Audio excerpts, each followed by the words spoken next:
At writing retreat, I was able to see clearly that I was navigating the outsider within space. And naming that space gave me the confidence to change directions in my course of study. Before that time, I was being led to do work that was inauthentic. I was really trying to develop a dissertation out of convenience, which is never a good idea. But I learned that I had to go back and do the work that my soul must have, which is co-constructing narratives of Black girlhood with girls who are misunderstood in our society.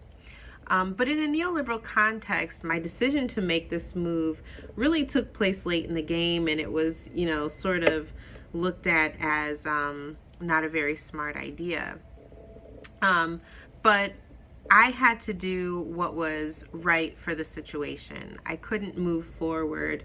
I don't think I would have been able to finish my degree if I hadn't. And when I submitted my dissertation proposal to the committee, I was really flustered by the biting feedback that I received. I think one dissertation committee member wrote that it suffered from an identity crisis.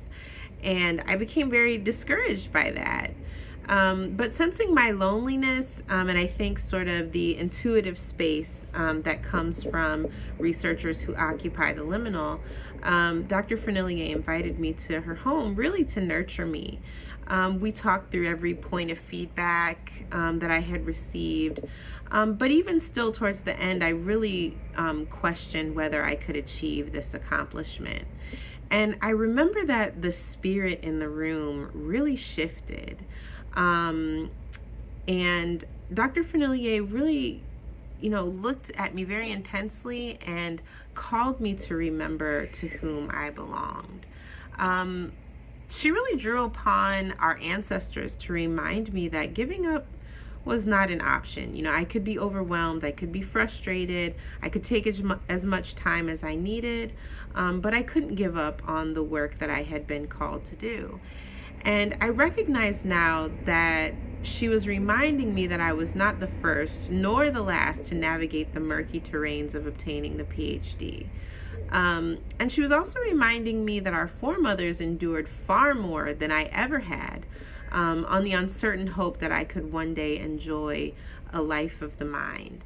And if their liminality was steeped in the physical, emotional, and intellectual terror of the periods that they navigated through, surely I could navigate the growing pains that accompany getting a PhD.